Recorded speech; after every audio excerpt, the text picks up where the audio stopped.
اور نوجوانوں سنو، اپنے ماں باپ کو خون کے آنسو رلانے والوں، اپنی ماں کو رلانے والوں، اپنے باپ کو ستانے والوں سنو، شادی کے 2-4 مہینے کے بعد وہ ایسا بیوی کا غلام ہوتا ہے کہ پھر اپنی اماں سے کہتا ہے چپ تو نہیں سمجھے گی، اوف کوئی بات ہو رہی ہے کہتا ہے تو نہیں، تو بیچ میں کیوں بولتی ہے، تو نہیں سمجھے گی، اس کو کہہ رہا ہے کہ تو نہیں سمجھے گی، اس ماں سے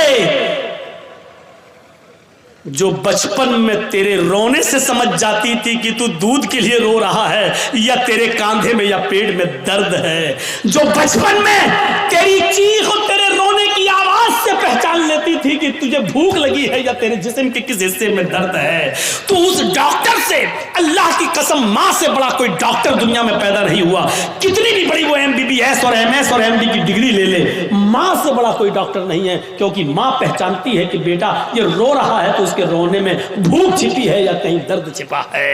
میرے بھائیوں، اس ماں سے کہتے ہو تم، اس ماں سے کہتے ہو کہ تو نہیں سمجھے گی، جو بچپن میں تیرے رونے کی آواز سے سمجھ جایا کرتی تھی، جب تو بولنا نہیں جانتا تھا تو جانتی تھی کہ تو کیا چاہتا ہے، تو تیرا ارادہ کیا ہے، تیرے پیٹ میں درد ہے یا تیرے جسم میں درد ہے یا تیرے سر میں درد ہے، وہ اس وقت تجھے سمجھتی تھی، اور آج تو اتنا بڑا ہو گیا ہے، آج اتنا عقل مند ہو گیا ہے، آج تیری پوزیشن اتنی اونچی ہو گئی ہے کہ تو اپنی ماں سے اتنی جرأت اور اتنی ہمت کہ اپنی ماں سے کہتا ہے تو نہیں سمجھے گی۔ حضرت ابراہیم علیہ السلام نے دوسری شادی کر لی، پھر 1-2 سال کے بعد پھر اچانک گھر میں آئے ابراہیم، اسماعیل پھر شکار کھیلنے کے لیے گئے تھے، دروازے کو دستک دی، وہ دوسری بیوی نکلی، دروازہ کھولا، کہیے چاچا کیسے آنا ہوا؟ کہا مجھے تمہارے ہسبینڈ سے ملنا ہے، کہ وہ تو نہیں ہے، جنگل میں گئے ہیں شکار کرنے کے لیے۔ اچھا تم کیسے رہ رہی ہو؟ الحمدللہ۔ گزر بسر کیسی چل رہی ہے؟ اللہ کا شکر ہے، اللہ نے جس حال میں بھی رکھا ہے ہر حال میں اللہ کی تعریف ہے۔ فرمایا میری بیٹی جب تمہارے شوہر گھر پہ آ جائیں تو ان سے کہنا کہ ایک بوڑھا آدمی آیا تھا، انہوں نے سلام کہا ہے، اور چلتے چلتے اس نے یہ نصیحت کی ہے کہ اپنے گھر کی چوکھٹ کو برقرار رکھنا، اس کو بدلنے کی ضرورت نہیں ہے، گھر کی چوکھٹ ٹھیک ہے۔ یہ عورت بھی کہتی ہے بڈھا سٹی آ گیا، بدلنے کی تو کوئی بات ہی نہیں ہو رہی ہے۔ اسماعیل علیہ السلام جب گھر پہ آئے تو بیوی نے پوری بات بتائی، اسماعیل علیہ السلام خوش ہو کر کہنے لگے میری بیوی وہ میرے باپ تھے اور گھر کی چوکھٹ تم ہو، انہوں نے کہا برقرار رکھنا، اس کا مطلب یہ کہ اپنی بیوی کو اچھی طریقے سے رکھنا، یہ اللہ کی بڑی نیک و فرما بردار بندی ہے۔ باپ کی تمنا یہ ہوتی تھی کہ ہمیں جو ہے میرے بیٹے کو اچھی بیوی ملے، مجھے اچھی بہو ملے، اور جہاں بیٹوں کے حق ہیں باپ کے اوپر، وہاں حق ایک یہ بھی ہے کہ وہ اچھی اور دیندار لڑکی سے شادی کرائے۔ آج کن سے شادیاں کرا رہے ہو اپنی بیٹیوں کی؟ ماں باپ۔ پہلی بات تو اب ماں باپ کو بیچاروں کو تو اب دیکھنے کا موقع ہی نہیں ملتا ہے، اب تو لڑکے اور لڑکیاں خود ہی سیٹ کر لیتے ہیں، اب تو ماں باپ بیچارے ان کی بات مان لیتے ہیں، اگر نہیں مانیں گے تو یہ لڑکی میری بیٹی میری ناک کٹا کے رکھ دے گی اور مجھے بدنام کر دے گی، اس لیے جہاں چاہ رہی ہے وہاں کر دو بس۔ اب تو یہ ہے تو میرے بھائیو ہم غور کریں، جہاں تھوڑی بہت انسانیت باقی ہے، تھوڑا بہت دین باقی ہے، جہاں کی اولاد آج بھی شادی کے معاملات اپنے ماں باپ کے اوپر چھوڑ دیتے ہیں، وہ ذرا غور کریں ان کے ماں باپ کی اپنے بچوں کی شادیاں کس جگہ کرا رہے ہیں۔ حضرت عمر فاروق کے پاس ایک شخص آیا، اپنے بیٹے کی شکایت کرنے لگا کہ میری اولاد ایسی، میرا بیٹا ایسا، میرا کہنا نہیں مانتا۔ حضرت عمر فاروق نے اس کے بیٹے کو بلایا اور باپ کے سامنے اتنا ڈانٹا کہ تمہیں شرم نہیں آتی، اپنے باپ کو ستاتے ہو، اپنے باپ کی نافرمانی کرتے ہو، اپنے باپ کو رلاتے ہو، تمہیں شرم آنی چاہیے۔ بہت کوئی ڈانٹنے کے بعد بیٹے نے کہا کہ امیر المومنین ہو گئی بات؟ کہاں میں نے تمہیں سمجھا دیا ہے کہ آپ نے بیٹے کا حق تو بتا دیا بیٹوں کے، یہ باپ کے ساتھ یہ کرے ٹھیک ہے، لیکن باپ کے اوپر بھی بیٹے کا کچھ حق ہے کہ نہیں؟ حضرت عمر نے کہا ہاں ہے، جب وہ پیدا ہو تو اس کو اچھی تربیت دے، 7ویں دن اس کا عقیقہ کرے اور اچھا نام رکھے، اور جب بیٹا بڑا ہو جائے تو اس کی دیندار اچھے گھرانے میں، نیک گھرانے میں اس کی شادی کرا دے۔ یہ ہے باپ کا حق اولاد پر۔ تو اس بچے نے کہا، لڑکے نے، امیر المومنین میرے باپ سے پوچھو اس نے ان تینوں کاموں میں سے کون سا کام میرے ساتھ کیا ہے؟ جب میں پیدا ہوا 7ویں دن کا تھا تو میرا عقیقہ نہیں کیا. نام میرا رکھا تو جانتے ہو اس نے نام میرا کیا رکھا؟ عربی میں ایسا لفظ بتایا جس کا اردو میں ترجمہ ہوتا کھٹمل. اس نے میرا نام رکھا کھٹمل. اور تیسرا جب میں بڑا ہوا تو شادی کرا دی ایک مجوسی لڑکی کے ساتھ. ایک ان پڑھ جاہل گوار جو جانتی نہیں ہے کہ شوہر کا حق کیا ہے, اس نے ایک نافرمان عورت کے ساتھ میری شادی کرا دی. تینوں کام اس نے نہیں کیے. پھر حضرت عمر فاروق نے باپ کو ڈانٹا, کہا بیٹے کی شکایت کرتے ہو, اپنی غلطی نہیں بتاتے ہو کہ تمہاری غلطی کیا ہے؟ تم نے جب اپنی اولاد کا حق ادا نہیں کیا تو اب بھگتو, دیکھو, اور اب یہ سارے ظلم و زیادتی سہو, اب تو تمہیں سہنا پڑے گا. میرے بھائیوں, ایک صحابی رسول ہیں, اپنی ماں کو خانہ کعبہ کا طواف کرا رہے ہیں, ان کی ماں پیروں سے لنگڑی ہے. علامہ حزبی نے اپنی کتاب مجموع الزوائد کے اندر اس واقعے کو نقل کیا ہے, ذرا غور سے سنیے گا. ان کی ماں آنکھوں سے اندھی ہے, پیروں سے لنگڑی ہے, بوڑھی ہے. کہنے لگی بیٹا مجھے خانہ کعبہ کا طواف کرا دے, میرے بیٹے مجھے عمرہ کرا دے, میرے بیٹے میں طواف کرنا چاہتی ہوں. اس کے بیٹے نے اپنی ماں کو پکڑا اور خانہ کعبہ تک لے گیا, سواری کا انتظام کیا اور لے گیا. اور خانہ کعبہ پہنچنے کے بعد وہ چونکہ پیروں سے لنگڑی تھی, آنکھوں سے اندھی تھی, اس لیے وہ چل نہیں سکتی تھی. اس لیے بیٹے نے اس کو اپنی پیٹھ کے اوپر لاد لیا. اس زمانے میں وہیل چیئر چلتی ہیں, اس زمانے میں وہیل چیئر بھی نہیں تھی. اس نے اپنے کاندھے پر, اپنی پیٹھ پر اپنی ماں کو لاد لیا. اس نے 1 چکر پورا کیا, 2 چکر پورے کیے, 3 چکر پورے کیے, 4 چکر, 5 چکر, اور 5ویں چکر کو پورا کرنے کے بعد جب 6ٹا چکر لگانے لگا تو اس کی مٹبھیڑ ہو گئی, وہ ٹکرا گیا حضرت عمر فاروق رضی اللہ تعالیٰ عنہ سے, اپنی پیٹھ پر اپنی ماں کو لاتے ہوئے, اور اپنی ماں اپنے حضرت عمر سے ٹکرا گیا. حضرت عمر نے کہا ٹھیک ٹھیک ٹھیک چلیے, سلام ہوا, السلام علیکم. وعلیکم السلام. جب اس نے 7 چکر پورے کر لیے تو حضرت عمر کے فاروق کے پاس آیا. حضرت عمر نے کہا ماشاءاللہ, اپنی ماں کی بڑی خدمت کر رہے ہو تم, اس بوڑھی ماں کو تم نے طواف کرایا اپنی پیٹھ پر لاد کر. یہ ہنستے ہوئے کہنے لگا امیر المومنین, میری ماں آنکھوں سے اندھی ہے, اس لیے برتن میں خود دھل دیتا ہوں. میری بیوی نہیں ہے, میری ماں اسی کپڑوں میں لیٹرینوں پیشاب کر لیتی ہے, اس لیے کہ وہ لنگڑی ہے, وہ چل نہیں پاتی ہے, اور جب میں گھر پہ نہیں ہوتا ہوں تو اسی میں وہ گندگی کر لیتی ہے. امیر المومنین, میں اپنی ماں کا پیشاب اور پائخانہ بھی صاف کرتا ہوں, اپنے ماں کے کپڑے بھی دھلتا ہوں, اور آج میری ماں نے کہا کہ مجھے طواف کرا دے تو میں اس کو یہاں تک لے آیا, اور میں نے اپنی پیٹھ پر لاد کر اپنی ماں کو طواف بھی کرا دیا. اے امیر المومنین, کیا میں نے اب بھی اپنی ماں کا حق ادا نہیں کیا؟ کیا میری ذمہ داری پوری ہو گئی؟ کیا میں نے اپنی ماں کا حق ادا کیا یا نہیں؟ حضرت عمر فاروق کی آنکھوں میں آنسو آ گئے اور روتے ہوئے کہنے لگے چلو یار, جاؤ اپنے گھر اور اللہ کی عبادت میں اپنی زندگی گزارو. اس نے پیچھا کرتے ہوئے کہا امیر المومنین, میں نے مسئلہ پوچھا ہے, آپ کو جواب دینا ہوگا. فرمایا کیا پوچھتے ہو؟ کہا یہ بتاؤ, میں پیشاب صاف کروں, پائخانہ صاف کروں, اپنے ماں کے کپڑے دھلوں, اپنے ہاتھ سے کھانا بناؤں, اپنے ہاتھ سے ماں کو کھانا کھلاؤں, اپنی پیٹھ پر لاد کر میں خانہ کعبہ کا طواف کراؤں, پریکرما کراؤں, کیا اس کے بعد بھی میں نے اپنی ماں کا حق ادا کیا یا نہیں کیا؟ حضرت عمر کہتے ہیں سن, جب تجھے تیری ماں جن رہی تھی, جب تجھے تیری ماں پیدا کر رہی تھی, جب اپنے پیٹ سے تجھے باہر کر رہی تھی, اس کو جو درد ہو رہا تھا, جو لیور پین ہو رہا تھا, اس کو جو درد ہو رہا تھا, تجھے جنتے وقت, تجھے پیدا کرتے وقت, اور اس درد میں جو اس نے پہلی آہ نکالی, جو اس نے درد میں پہلی آواز نکالی, اس نے اپنی زبان سے جو پہلا جملہ ادا کیا, جو اس نے کی آواز نکالی, آئے میرے دوست, ابھی تو نے اپنی ماں کی پہلی آہ کا بھی حق ادا نہیں کیا, تو اس کی پورے جیون کا اور پوری لائف کا اور پوری زندگی کا حق ادا کیا کرے گا؟ ابھی تو نے اس کی پہلی چیخ کا بھی حق ادا نہیں کیا, اس کی زندگی کے حق کے بارے میں پوچھتا ہے, کیا ادا ہو گیا؟ ابھی تو ایک آہ کا بھی حق ادا نہیں ہوا. یہ ہے ماں کا مقام, یہ ہے ماں کا مرتبہ, یہ ہے ماں کا درجہ. اگر آپ نماز پڑھتے ہیں لیکن آپ کی ماں آپ سے خوش نہیں ہے تو بیکار ہے آپ کی نماز. آپ روزہ رکھتے ہیں, آپ کی ماں آپ سے ناراض ہے تو بیکار ہے آپ کے روزے. آپ کتنی بھی عبادتیں کر لیں, کتنی بھی اللہ کی پوجا پاٹ کر لیں, کتنی بھی قرآن کی تلاوت کر لیں, لیکن آپ کے ماں اور باپ آپ سے ناراض ہے تو آپ کی عبادتیں آپ کے منہ پہ ماری جا رہی ہیں.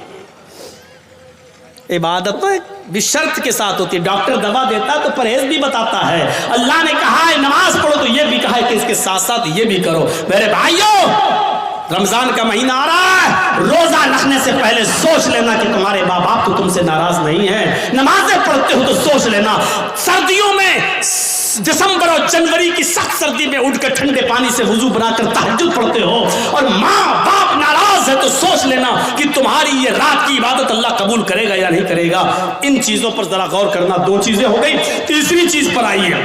ہر ایک چیز ایسی ہے کہ جس پر 2 گھنٹے بولا جا سکتا ہے, لیکن میں مختصر کرتے ہوئے آگے چل رہا ہوں. تیسری چیز پر غور کیجیے.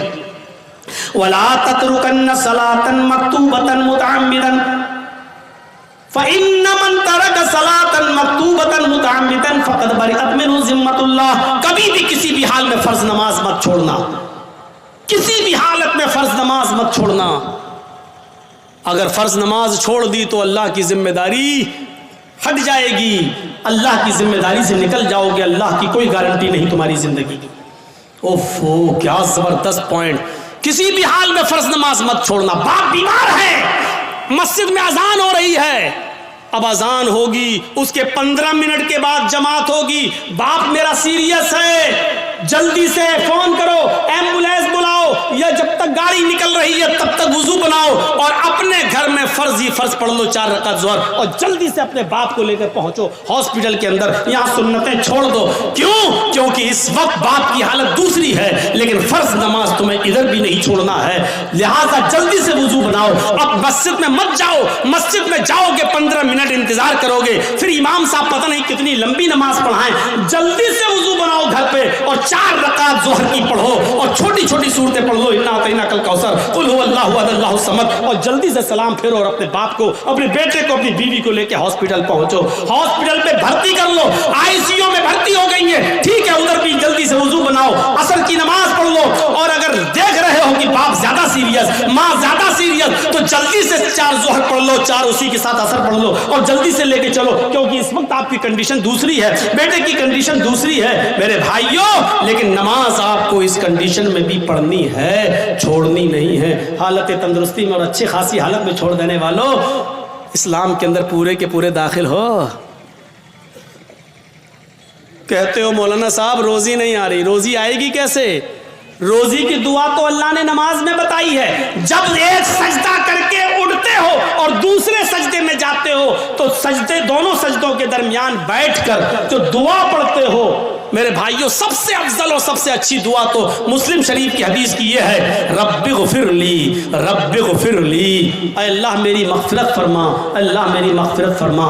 لیکن میرے بھائیوں, ابو داؤد اور سنن نسائی کی دیگر دوسری روایتوں میں یہ دعا بھی آئی ہے کہ بین السجدتین, سجدوں کے درمیان جو دعا پڑھی جاتی ہے وہ ہے اللہم اغفر لی ورحمنی وہدنی وعافنی ورزقنی. دیکھیے سجدے میں جو دعا پڑھی جا رہی ہے اس میں آپ رزق بھی مانگ رہے ہیں, اللہم اغفر لی ورحمنی وہدنی وعافنی ورزقنی, اللہ مجھے رزق حلال دے.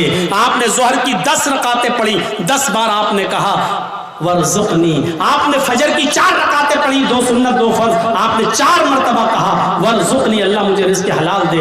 آپ نے عصر کی, اگر مسجد میں پہلے پہنچ گئے تو 4 سنت اور 4 عصر فرض پڑھ لی تو 8 رکعتیں پڑھی, 8 مرتبہ آپ نے کہا ورزقنی. مغرب میں 5 مرتبہ آپ نے کہا ورزقنی. عشاء میں کم سے کم 7 رکعتیں ہیں, 4 فرض 2 سنت اور 1 وتر, آپ نے 7 مرتبہ کہا ورزقنی. غور کرو, جو اتنی بار اللہ سے رزق مانگے گا, روزی مانگے گا, اللہ اس کو مایوس کرے گا, اللہ اس کو نراش کرے گا, اللہ اس کو نا امید لوٹائے گا؟ نہیں. تو آپ کو رزق حلال مانگنے کی دعا اللہ نے بتائی ہے, اور وہ ہے نماز. نماز ہی نہیں پڑھو گے, اللہ سے مانگو گے ہی نہیں, تو اللہ کیوں دینے لگا تمہیں؟ اور دے گا بھی تو ایسے ہی دے گا. 5000 کمایا, گھر پہ آئے, بیٹا بیمار, ڈاکٹر نے کہہ دیا آئی سی یو میں رکھا جائے گا.